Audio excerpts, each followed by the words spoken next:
sa Papa Dudut Stories, ikaw ay hindi nag-iisa.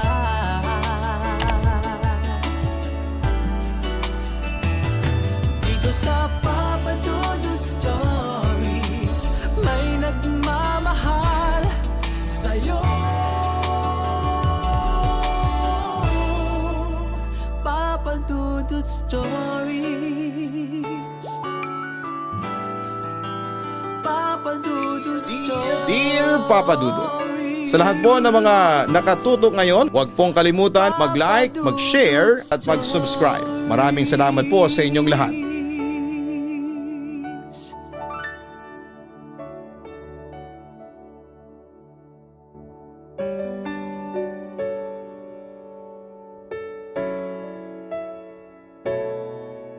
Kumusta na kayong lahat? Ako nga pala si Justin, 24 years old na ngayon at nakatira dito sa Sauyo, Quezon City. Pero tubong sa Smuan, Pampanga ako. Matagal mo na akong listener sa radyo at siguro noong 2018 pa. At netong pandemic lamang ay naging subscriber mo ako sa iyong YouTube channel. Simula noon ay eto na ang naging libangan ko bago ako matulog. Siya nga pala ang isishare ko sa inyong kwento ay nangyari. Matagal na ang nakakaraan. Kakasalta lamang namin dito sa Sauyo mula sa Sasmuan at tumira kami pansamantala sa isang maliit na bungalow along Pascual Road. Malit lang ang bahay pero malaki naman ang bakuran. Katunayan ay marami itong mga puno sa paligid. Pero along Pascual Road ay may mga katabi din kaming mga bahay. At isa na roon ang bahay ni Lani na kaunang-unahan kong naging kaibigan sa lugar. Taga Pampanga rin kasi siya kaya madali kaming nagkasundong dalawa. Matagal na sinalani dito sa Sauyo. Katunayan ang kanyang ama ay dating kapitan ng barangay at ang kanyang ina ay kasalukuyang barangay kagawad. Sa barangay din nagtatrabaho noon ng mga nakakatandang kapatid ni Lani na sina Ate Rose at Ate Michelle. Anyway, madalas akong mag-sleep over sa bahay ni Lani at nung unay wala naman akong nararamdamang kakaiba sa kanila. Bagamat madalas na nakukwento sa akin ni Lani na may mga naggaganap ng kakaiba sa bahay nila and mostly ito ay sleep paralysis. Hindi ko naman inaasahan na pati ako ay makakaranas din ito sa kanila. Although hindi naman bago sa akin. Kasi mahilig akong magbasa ng mga dark stories na ganon. Going back. Habang nag-sleep over ako sa bahay ni Lani isang gabi. Bago ako matulog ay nagpasya akong manood ng preaching ng isa sa mga pastors namin sa YouTube. And suddenly, nakaramdam ako ng panghapdi ng mata. Na sinyales na need ko nang ipikit ang aking mata at ipahinga. Nakaidlip naman ako kahit na hindi ko na natapos ang preaching pero masama na ang pakiramdam ko. At masakit na ang aking ulo. That was around 12 a.m. tapos noong mapansin kong gising pa si Lani ay nagkwentuhan na lamang kami hanggang sa nauwi ang kwentuhan sa katatakutan. May mga ikinuwento sa akin si Lani na mga naranasan daw niyang nakakatakot sa lugar namin. Sabi pa niya ay maraming kababalaghan ang nagaganap sa kahabaan daw ng Pascual Road. Dagdag pa niya, dati raw naabutan niya ang buong Sauyo daw ay isang malawak na talihiban. Bago raw po ito, naging reclamation site ng mga informal settlers. And since talahiban daw ang lugar namin, kwento ni Lani na minsan daw ay naging tambakan daw ng mga bangkay ang lugar namin. Lalo na yung mga biktima ng salvage o mga babaeng biktima ng rape at sinachap-chap ang buong katawan. Siyempre ako dahil bago pa lamang kami noon sa lugar ay natakot kaagad. Totoo ba yung kinikwento mo sa akin? Tanong ko pa kay Lani noon. Oo, hindi ako nagbibiro, Justin. Marami talagang kababalaghan ang nangyari dito sa lugar natin. Kabilang na ang bahay ko at yung bahay ninyo. Dagdag pa niya. Pero so far wala naman ako nararamdaman o nararanasang nakakatakot sa bahay namin. Wika ko naman. Well, swerte mo kung ganun. Pero Justin, hindi natin masasabi hanggat nandito ka sa lugar natin, darating ang araw o gabi na makakaranas ka ng nakakatakot na hindi mo makakalimutan. Babala pa nila ni sa akin na siyang nagpakilabot ng husto sa akin. Hindi ba ako nakakita ng multo? Lalo na ang makaranas ng kababalaghan sa buong buhay ko. Kaya iniisip ko noon, what if makaranas ako sa unang pagkakataon? Ano kaya ang pakiramdam, Papa Dudut? Sabi naman nila ni sa akin ay hindi ko raw makakalimutan ang first time. Dahil siya daw, hindi raw niya makalimutan ang unang beses na nakakita siya ng multo sa bahay nila. Samantala ay nagpaalam na ako kay Lani na matutulog. At yun na nga, nakaidlip na ako. Ngunit nalimpungatan ulit ako makalipas siguro ng 1 oras. Gising ako noon, Papa Dudut, pero hindi ko na maigalaw ang buong katawan ko. All I can do was to roam around my eyes dahil yun lang ang gumagana. Realizing na nag-sleep paralysis na ako. Marami akong boses na sabay-sabay na naririnig and telling me na, sige nga, pag-usapan nga natin yung mga buhay-buhay na yan. Mga boses na tila nasa isa kang auditorium o kulog na lugar tapos ay magkakasabay na sinasabi yon sa 2 tenga mo. I was trying to call out and say Jesus. Kahit na hindi ko mabuka ang bibig ko nang suddenly ay kumakati ang mukha ko. Hanggang sa makakita ako ng isang lalaking nakatiwarik ang ulo. Ang paa niya ay nasa kisame at may mga kadena pa ito. Puting-puti na ang mukha na tila namuti na sa pagkakababad ng buong katawan sa tubig. Palatandaan na maaaring namatay siya sa pagkakalunod. Kinalma ko na lamang ang sarili ko sa pamamagitan ng pagsasabi ng Jesus kahit na hindi ko mabuka ang bibig ko. Nirecite ko din ang Luke 4 verse 18 to 19 as a prayer sa aking utak.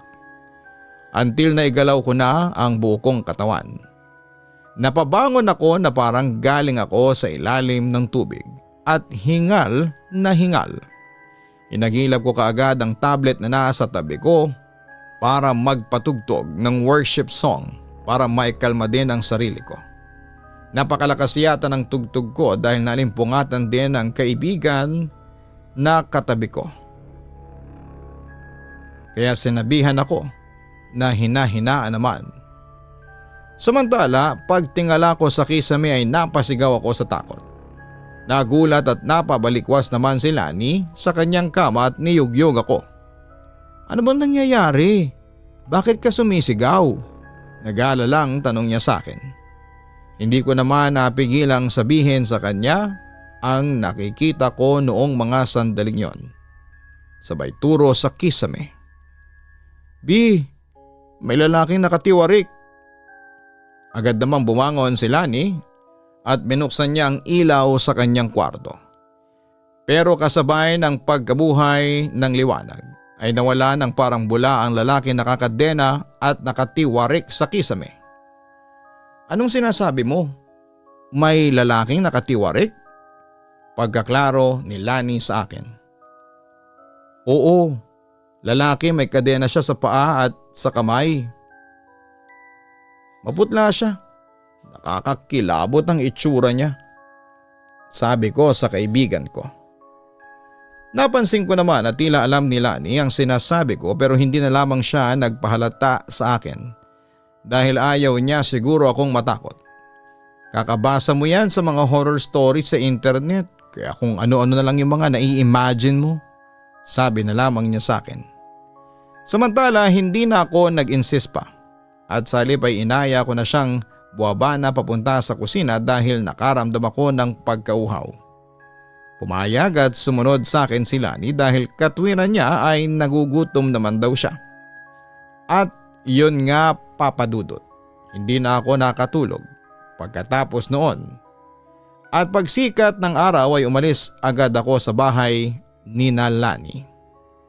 Papa Dudut, totoo pala na kapag first time mong makakita ng multo, hindi mo yon makakalimutan. Nagkasakit ako pagkatapos noon tapos ay ilang gabi ko ring napapanaginipan ang lalaking nakakadena na dinadalaw daw ako sa aking kwarto. Kaya natakot akong matulog noon na siyang naging dahilan para magkaroon ako ng insomnia. Papa Dudut, umabot siguro ng 2 weeks bago ako tuluyang nakarecover. At sa loob ng 2 linggong yon, wala akong ibang ginawa kundi ang magdasal at magsimba. At nung nakarecover na ako ay hindi na ako nag-sleep over kina Lani. Although na-maintain pa rin namin ang pagiging magkaibigan namin. Samantala, naging magkaibigan din ang mga magulang ko at ang mga magulang ni Lani hanggang sa nabalitaan ko na lamang nalilipat na ng bahay ang kaibigan ko. At yung ama ni Lani na dating barangay captain, naggalok sa aking ama na kung gusto daw ba naming tumira sa dati niyang bahay. Ang sabi pa nito ay wala naman daw po kaming babayarang tubig o kuryente. Sila na daw ang bahala. Kailangan lang daw po na may tatao sa dati niyang bahay. Dahil sa maliit talaga ang aming bahay ay pumayag po ang aking ama. Sinabi niya ito sa aming mga anak niya. Nung una ay tumutol ako dahil unay napakalaki ng bahay na lilipatan, mahirap linisin. Pangalawa, alam kong may multo doon at ikinuwento ko nga sa kanila yung nakita kong lalaking nakakadena. Pero hindi nakinig sa akin sina mama at papa at lahat pa sila ay na-excite sa laki ng bahay. Naglipat din kami kinabukasan. Habang naglilipat, maraming mga tsismosa ang nagbubulungan. Sa dinadaanan namin, may isa pang nagtanong sa aking ina. Kayo ba ang lilipat dyan sa dating bahay ni Kap? Tumango at ngumiti na lamang ang aking ina. Nung paalis na kami ay humabol pa yung Marites. Na 1 buwan lang ay aalis din kayo dyan. Hindi na lamang ito pinansin ng mga magulang ko at nagpatuloy kami sa paglipat ng mga gamit. Unang gabi namin sa bahay ay wala ang aking ama dahil panggabi ang kanyang duty sa trabaho. Dahil sa hindi pa kami nakapaglinis ng mga kwarto ay napagpasyahan naming maglatag na lamang sa sala at sama-samang matulog. Ang aking ina at kaming 5 magkakapatid, 3 babae at 2 duwag na lalaki. Nanood muna kami ng TV dahil di rin kami makatulog agad, siguro dahil na rin sa namamahay kami. Kinabukasan, nagising ako sa boses ni mama dahil sinisita niya ang bunso kong kapatid. Hoy Totoy, anong oras ka natulog? Gabi-gabing naglalaro ka pa sa kusina. Paano kung may nabasag kang gamit natin? Sabi ni mama sa kapatid ko. Ba si mama? Nauna pa nga akong matulog kina Ate Justin eh. Sagot naman niya. Napagising ako kagabi kahit na inaantok eh. Alam kong ikaw yung naglalaro sa kusina. Wika ni mama. Ma promise, hindi po ako yun. Sana kung naglalaro ako sa kusina sinilip niyo nang makita niyo ring hindi ako yun. Insist naman ni Totoy sa aming ina. Hindi lang ako kumibo noon, pero malakas noon ang kutob ko na minumulto ang aming ina. Samantala ay naglinis na kami ng bahay. Pagpasok ng gate ay may parang hallway papunta sa main door. Pagpasok ng main door ay bumungad ang pagkalaki-laking sala na may isang sofa set, TV at ilang pang kagamitan na sa tingin ko ay luma na talaga. Pagkanan mo ay may 2 kwarto na pagkalaki-laki na magkatapat. Ang mga pinto ay napagpasyahan namin na ang mga lalaki ay kanang kwarto at ang mga babae naman ay sa kaliwa. May napakalaking salamin din na nagsisilbing pagitan ng mga kwarto. Sa kwarto naman sa ibaba ay magiging kwarto ng mga magulang namin. Sa kabilang banda, doon sa kwarto naman ng mga babae, ang kwarto kung saan ang dating kwarto ni Lani na nakitaan ko ng multo. Nakatawag ng pansin sa akin ang malaking butas doon sa kisame. Tumapat ako doon at sinipad kung ano ang meron doon. Bigla-biglang kinabahan ako at pinagpawisan. Sa takot ay binaliwala ko na lamang at nagpatuloy kaming maglinis. Paglabas ng kwarto, kakaliwa ulit at may isa na namang maliit na hallway kung saan sa kanan ay kusina at sa kaliwa ay ang CR. Sa likod nito ay labahan, may maliit na gate at sa likod noon ay malawak na lupain kung saan ay may mga puno ng mangga, bayabas, siniguelas at kung ano-ano pang puno. Natapos ang maghapon namin na pagod kung kaya't sa ikalawang gabi ay nakatulog kami kaagad. Pero bandang 3:00 ng madaling araw, nagising ako at lumabas ng kwarto para umihi. Dala ko ang cellphone ko para sa flashlight dahil kulang pa ang mga ilaw sa bahay at hindi pa gumagana yung iba. Bago makapasok sa CR ay may madadaanan ka ring katamtamang laki ng salamin. Nakita ko sa reflection ng salamin si Papa na papasok sa isa pang banyo, which is yung paliguan kung saan yung shower. Kahit antok pa ay natanong ko si Papa kung maaga bang natapos ang duty niya sa trabaho at kung maliligo ba siya ng ganitong oras. Pero hindi sumagot si Papa, kaya tinuloy ko na lamang ang pag-ihi. Narinig ko din ang paglagaslas ng tubig mula sa kabilang banyo. Nang matapos na akong umihi ay lumabas na ako. Natapos na din ang paglagaslas ng tubig mula doon sa kabilang banyo. Habang hinihintay ko si Papa na lumabas ng banyo ay nag-cellphone muna ako nang hindi inalis ang flashlight. Naisip ko ang tagal namang lumabas ni Papa sa banyo kaya binuksan ko na. Pagbukas ko ng pintuan ay walang tao at tuyo din ang tiles ng banyo. Papadudot ng lamig ang buong katawan ko. Nanlaki ang ulo ko at tumayo ang mga balahibo ko sa katawan. Sa takot at kilabot ko ay napatakbo ako. Nang madaan ako sa sala ay nakita kong tulog na tulog si Mama kaya sinubukan ko siyang gisingin. "Bakit anak?" Naghihikab pa si Mama nang tanungin niya ako kung bakit ko siya ginising. "Umuwi na po ba si Papa?" tanong ko. "Hindi pa, mamayang 6:00 pa ng umaga ang uwi noon. Bakit mo naman ay tanong?" Usisa niya sa akin. "Kasi nakita ko po siya kanina na nagsi-CR." Wika ko. "Sigurado ka? Anong suot niyang damit?" Usisa niya sa akin. Muli kong na-recall ang lalaking nakita ko na inakala kong si Papa. Mamayang kaunti bigla akong kinilabutan. Dahil naalala ko yung suot ng lalaking yon. Kapareho ng suot ng lalaking nakakadena na nakita ko doon dati. Agad kong ikinuwento kay Mama ang lahat pero sabi lang niya sa akin ay huwag akong matakot. Sabay na kaming natulog sa sala. Hinimas pa niya ang buhok ko kaya nakatulog din ako kaagad. Kinabukasan ay umalis ang aking ina kasama ang 2 kapatid kong lalaki para mamalengke sa Balintawak. Habang ang 2 kapatid ko naman na babae ay nasa kapitbahay para makipagkwentuhan sa mga kaibigan nila. Gustuin ko mang umalis din sa bahay dahil sa takot at kilabot na nararamdaman ko. Ay hindi naman po pwede dahil kailangan ko pang magluto ng kakainin sa tanghalian at kailangan kong maglinis ng bahay dahil napansin ko na malupa yung tiles at sa kasamaang palad sa may CR ito. Siyempre nagtataka ako noon pero hinayaan ko na lang. Sinimulan kong magluto. Habang nakasalang ang mga niluluto ko ay sinimulan ko na ang maglinis at naglampaso ng mga tiles.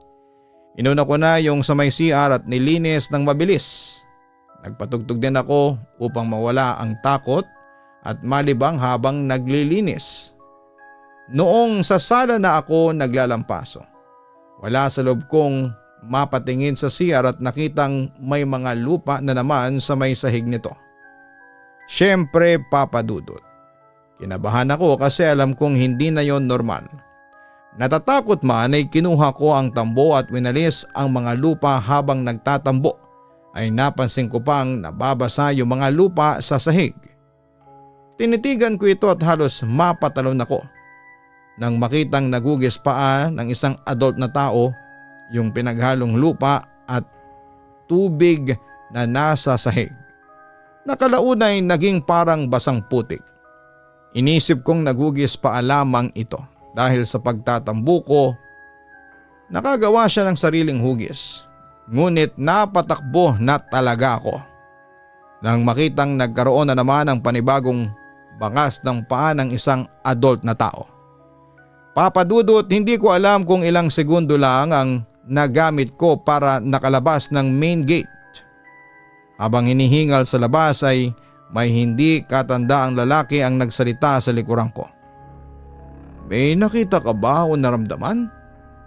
Dahil sa takot at kaba ay nagkwento na ako sa lalaki.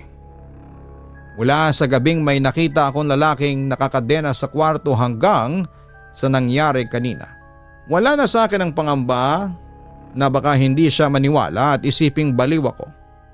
Ang isip ko noon ay may mapagsabihan tungkol sa nangyari sa akin sa bahay na yon.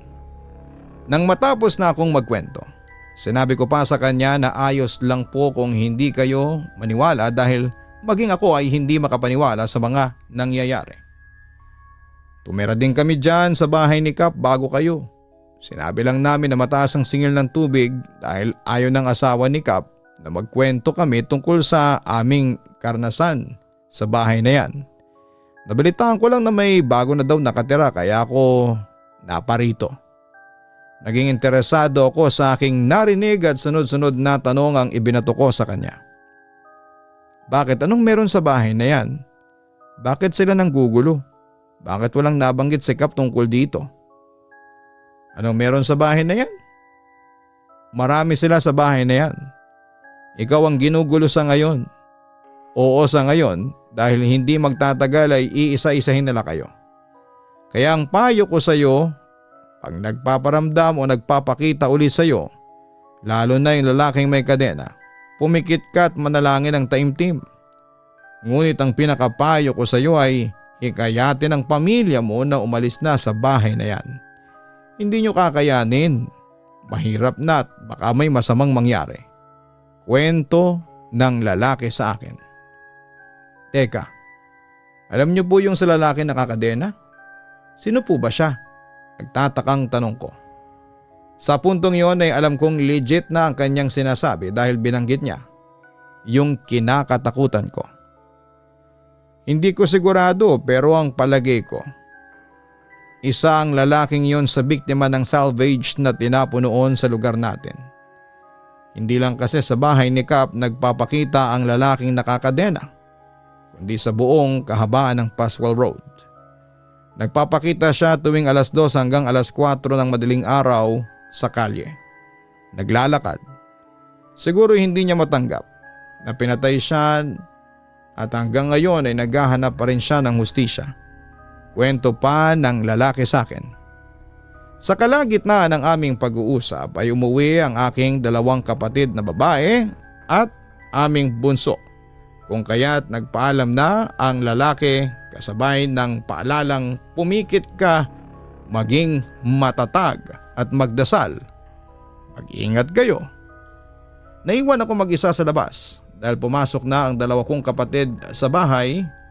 Dahil doon ay pumasok na din ako at pinakita sa kanila yung mga bakas ng maliliit na paa. Mabuti na lamang at hindi nawala kaya hindi ako napahiya. Alam kong natatakot na sila kaya niyaya ko sila sa labas at doon kami tumambay hanggang sa umuwi na noon si Papa galing sa trabaho. Makalipas ang 1 oras pag uwi ni Papa ay umuwi na rin sina Mama at yung dalawang kapatid kong lalaki. Hindi nagtagal, Papa Dudut. Nangyari na rin yung sinasabi ng lalaki sa akin kasi nakakaramdam at nakakakita na rin ng mga kapatid ko, lalo na ang bunso naming lalaki. At iisang nilalang lamang ang nagpapakita at nagpaparamdam sa kanila, ang lalaking nakakadena. Sa puntong yon ay naalarma na ang aking mga magulang. Kaya si mama inunti-unti na namin ang pagbabalik ng mga gamit namin sa dati naming bahay. At doon na tumira yung mga kapatid kong natatakot sa multo. Pero ako ay nanatili ako doon sa bahay ni Kap dahil sa pakiusap na rin ni mama, nasamahan ko siya. Samantala mukhang nagkatotoo ang hula sa amin na mga marites sa lugar namin na sandali lamang kaming titira sa bahay. Dahil makalipas nga ang isang buwan ay bumalik si Kap at sinabihan kami na ibebenta na niya ang bahay at lupa na yon. Kaya bumalik ulit kami sa dati naming tinitirang bahay. Pero makalipas pa ang 6 na buwan ay umalis na rin kami sa Pascual Road at lumipat kami sa bandang F. de los Santos Street na parte rin ng Sauyo.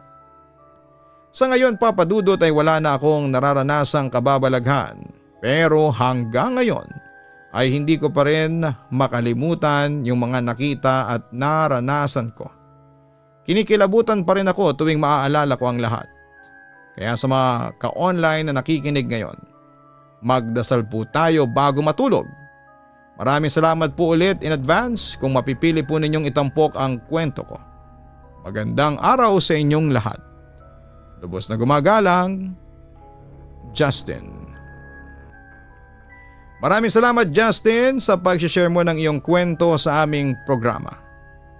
Anong gagawin kung makakita ng multo?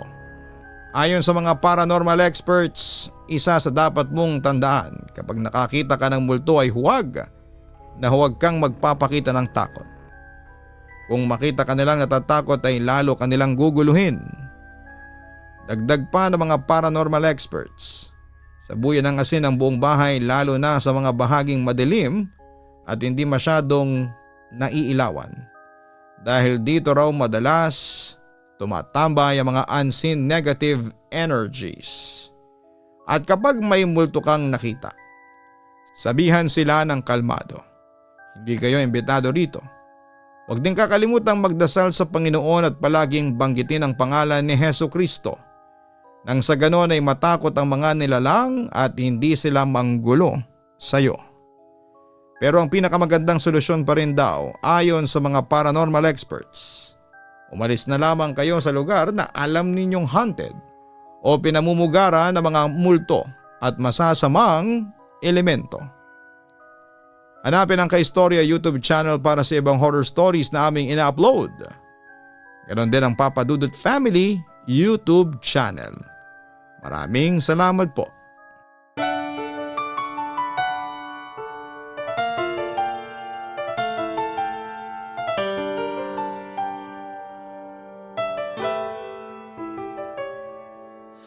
Ang buhay ay mahiwaga,